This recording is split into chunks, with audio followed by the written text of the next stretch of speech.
Hello વિદ્યાર્થી મિત્રો, આજે આપણા આ લેક્ચર્સની અંદર તમારું સ્વાગત છે.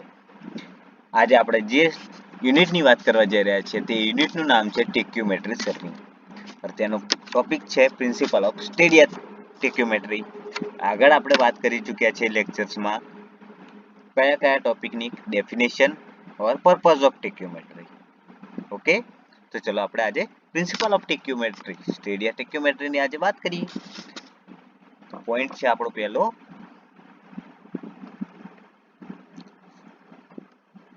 the principle of tacheometry is based on the property of isoscale.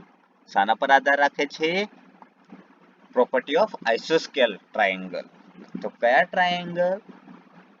તો આ જે આપણા પોઈન્ટ જે ટેક્યોમેટ્રી છે, આ પોઈન્ટના જે આ ટ્રાયેંગલો જે છે, આ જે તમે ટ્રાયેંગલોની જે આ વાત છે જોઈ લો.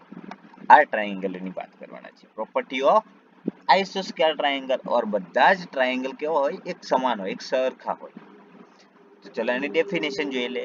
In isoscale triangle the ratio of the perpendicular distance for the vertex to their base and their base width is constant. જે આ બધા જ જે ટ્રાયેંગલો જે છે એક શાના પર આધાર રાખે છે? એક પરપેન્ડિક્યુલર ડિસ્ટન્સ પર આધાર રાખે છે, અંતર પર આધાર રાખે છે, અને પરપેન્ડિક્યુલર વિડ્થ એની હાઈટ પર, એની લેન્થ પર આધાર રાખે છે. ઓકે, અંતર. તો સમજ પડી ગઈ શું કહેવા માંગુ છું? કે જેનું જે બેઝ હોય, ઓકે, તો એના પર આધાર રાખે છે, તેની લંબાઈ અને અંતરો. શિરોબિંદુના અંતરો ઉપર શું આધાર રાખે છે? તો શિરોબિંદુના પરપેન્ડિક્યુલર ડિસ્ટન્સ. ઓકે, તો ચલો આગળ વધીએ. હવે પોઈન્ટની જે વાત કરવા જઈ રહ્યા છે, મેઇન પોઈન્ટ છે આગળ આપણો બધા. આ જે દેખાય છે આ બધા, આ ડેલ્ટા P1 A3 B3 એ બધા પોઈન્ટ જે છે ને એ આપણે ચર્ચા કરી લઈએ. P1 A3 B3 એ શું કહેવા માંગે છે?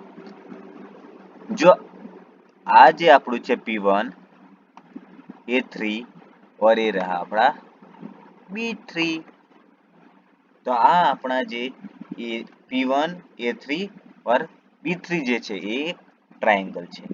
ઓકે, એ કોનું ટ્રાયેંગલ છે? તો કે D3 નું ટ્રાયેંગલ છે. સમજ પડી ગઈ? ચલો હવે આપણે બીજા એક ટ્રાયેંગલની વાત કરીએ. જોઈ લો બેક સાઈડમાં P1 A2 और B2. ओके, तो चलो ये रहा P1 A2 B2. હું પાછળ વારંવાર નહીં લઈ જતો તમને, હું તમને આ ઇમેજની અંદર જ સમજાવી દઉં. તો તમે આગળ જોઈ લીધો પહેલો પોઈન્ટ આપણો કે ડેલ્ટા P1 A3 B3 આવી ગયું એક ટ્રાયેંગલ. બીજું આપણું ટ્રાયેંગલ છે ડેલ્ટા P1 A2 B2, એ આપણું બીજું ટ્રાયેંગલ છે. ત્રીજું ટ્રાયેંગલ છે P1, પછી આવી રહ્યું આપણું A1 અને B1. આવા ત્રણ ટ્રાયેંગલ થઈ ગયા. કયા? તો કે એક સમરૂપ આપણને ત્રણ ટ્રાયેંગલ એક જ સરખા મળ્યા. ઓકે, સમજી ગયા? હવે આપણે D1 પાછળની બાજુ આપણો એનો બીજો પોઈન્ટ છે, તો કે D1 D2 D3 આ distance for vectors to base. Okay, તો ચલો આપણે આગળ વાત કરીએ. તો કે આ જે શિરોબિંદુ જે છે, આ શિરોબિંદુથી લઈને આ જે બિંદુ સુધીનો જે તમને અંતર મળશે, કયા બિંદુ સુધીના? આ શિરોબિંદુથી લઈને આ જે બિંદુ સુધી. મેં તમને આ પોઈન્ટમાં વચ્ચે બતાવું છું, પણ જોઈ લો નીચે એકવાર સમજાવી દો કે આ જે પોઈન્ટ થી લઈને આ પોઈન્ટ સુધીના અંતરને આપણે શું કહેવાય? D1 કહીશું. શું કહીશું? D1. और તેને શું કહેવાય? એક શિરોબિંદુથી લઈને બીજા બિંદુ સુધીના અંતરને આપણે શું કહેવાય? D1 કહીશું. તેવી જ રીતે D2 શું છે? એક શિરોબિંદુથી લઈને બીજા શિરોબિંદુ. તેવી જ રીતે D2 ની વેલ્યુ પણ એ જ રીતે થાય કે આ બિંદુથી લઈને આ બિંદુ સુધીના અંતરને D2 કહીશું. પછી આ શિરોબિંદુથી લઈને આ બિંદુ સુધીના અંતરને આપણે કયા બિંદુ? તો કે આપણે D3 ના બિંદુની વાત કરીએ. ઓકે, આ ઓબ્જેક્ટના બિંદુ, બેઝ ઓફ ઓબ્જેક્ટ. આ અંતરની આપણે વાત કરીએ એને D3 કહીશું. તો ચલો એવી રીતે આગળ વધીએ. S1, S2, S3 are base width staff interval. એ શું કહેવા માંગે છે? S1, S2, S3 શું છે? તો S1, S2 તમને સમજાવી દઉં. તો કે S1 જે છે એ ઇન્ટરવલ ઓફ સ્ટાફ. તો કે જે આ બેઝ આ જે ઓબ્જેક્ટ જે છે, આ જે આપણો આ ઓબ્જેક્ટ છે, આ ઓબ્જેક્ટની જે વચ્ચેનું જે અંતર છે તેને શું કહેવાય? આપણે સ્ટાફ ઇન્ટરવલ. ઓકે, તેને આપણે શું કહેવું? સ્ટાફનું અંતર કહીશું.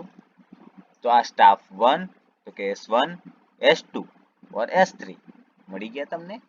તો ચલો તેવી જ રીતે શું કહેવા માંગે છે આપણો આગલો point? As per the about principal. તો આગળના હેતુ મુજબ, ઉપરના હેતુ મુજબ તમે નીચેનું એનું ફોર્મ્યુલા બનાવી શકો. કેવી રીતે? તો કે દેખો, એસ એરા જોઈ લો, D1, S1 એકદમ ઈઝી છે. એકદમ તમારે જે આ શિરોબિંદુની જે અંતર જે છે એ શિરોબિંદુના અંતરથી અંતર તમે સ્ટાફ ઇન્ટરવલને ડિવાઈડ કરી દો. તો તમે શું કરશો? ડિવાઈડ કરી દેશો, જેથી કરીને તમને મળી ગયું D1. ઓકે, આ D1 મળી ગયું, S1 મળી ગયું. તો આપણે હવે ફિગર પર જતા રહીએ. તો કેવી રીતે ખબર પડશે? તો કે દેખો, આ D1 છે એ D1 ને તમે S1 સાથે ડિવાઈડ કરી દો. પછી બીજા D2 ને તમે આ S2 સાથે ડિવાઈડ કરી દો. પછી આ D3 જે છે, આ જે D3 જે છે એ D3 ને તમે આ S3 જોડે ડિવાઈડ કરી દો. તો કે શું થયું? કે આ જે D3 અંતરને તમે આ શિરોબિંદુના આ પાયાની લંબાઈના સ્ટાફ અંતરને તમે ડિવાઈડ કરી દો, જેથી કરીને તમને વેલ્યુ મળી જાય. તો F શું છે? F શું છે? F એ છે કે સ્ટેડિયા ઓફ ઓબ્જેક્ટ. તો કે આ જે ઓબ્જેક્ટ જે છે એને શું કહેવાય? Focal length. તો આ જે ઇન્સ્ટ્રુમેન્ટ થી લઈને આ જે પોઈન્ટ સુધીના અંતરને, આ ઓબ્જેક્ટના પોઈન્ટ સુધીના અંતરને તમે શું કહેશો? ફોકલ લેન્થ કહેશો. શું કહેશો? Focal length. એટલે કે ફોકસ કરવાની જે લેન્થ હોય એને તમે F તરીકે દર્શાવી શકો. और I નો મતલબ શું થાય? કે સ્ટેડિયા ઓફ ઇન્ટરવલ. સ્ટેડિયા મતલબ કે જે આ S1, S2, S3 જે છે એનું જે ઉપરની લાઈન ઓર નીચેની લાઈન એ બંનેના વચ્ચેના અંતરને તમે શું કહેશો? S1, S2, S3. ઓકે, સમજી ગયા? તો ચલો આગળ વધીએ. સમજી ગયા? તો અને FI જે આ FI જે છે, FI એકદમ કોમન છે, કોન્સ્ટન્ટ, મલ્ટીપ્લી કોન્સ્ટન્ટ. ઓકે, તો આ ઇઝ ઇક્વલ ટુ તમને ખબર પડી ગઈ D2. પછી સોરી, અહીંયા આગળ આ S2 આવે છે. ઓકે, અહીંયા S2 આવશે, ટાઈપિંગ મિસ્ટેક થઈ ગઈ છે. પછી D3 ડિવાઇડેડ બાય S3. જેવી રીતે મેં આગળ તો સમજાવી દીધું, એકદમ ઈઝી છે. Principle of theorem, principle of stadia theorem એકદમ ઈઝી છે, એકદમ ઈઝી છે. બરાબર? તો ચલો, સોરી મિસ્ટેક થઈ ગઈ. ઓકે, ચલો આગળ વધીએ. જ્યારે FI ક્યાં? તો કે F divided by is equal to K. તો શું તમે એને કેવી રીતે લખી શકો? The value of multiplying constant બી લખી શકો. કોન્સ્ટન્ટ મતલબ ફિક્સ જ છે. और F મેં તમને સમજાવી દીધું. F શું છે? Focal length of objective. I શું છે? સ્ટેડિયા ઓફ ઇન્ટરવલ. બરાબર? જો તમને વિડીયો પસંદ આવ્યો હોય તો લાઇક, શેર એન્ડ કોઈ પણ ક્વેશ્ચન હોય આ વિડીયોના રિલેટેડ તો તમે કોમેન્ટમાં પૂછી શકો છો. અને જો તમે આ વિડીયો લેક્ચર્સની અંદર નવા હોય તો સબસ્ક્રાઈબ કરવાનું ભૂલતા નહીં, અને બાજુમાં આપેલા બેલ આઇકનને પણ દબાવી દેજો, જેથી કરીને તમને વિડીયોની અપડેટ મળતી રહે.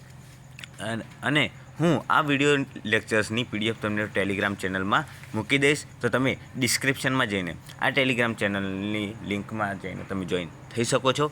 તો ત્યાં સુધી આ વિડીયો લેક્ચર્સની તમે મજા લો. ત્યાં સુધી મળીએ આપણે બીજા વિડીયો લેક્ચર્સની અંદર. Bye bye, take care.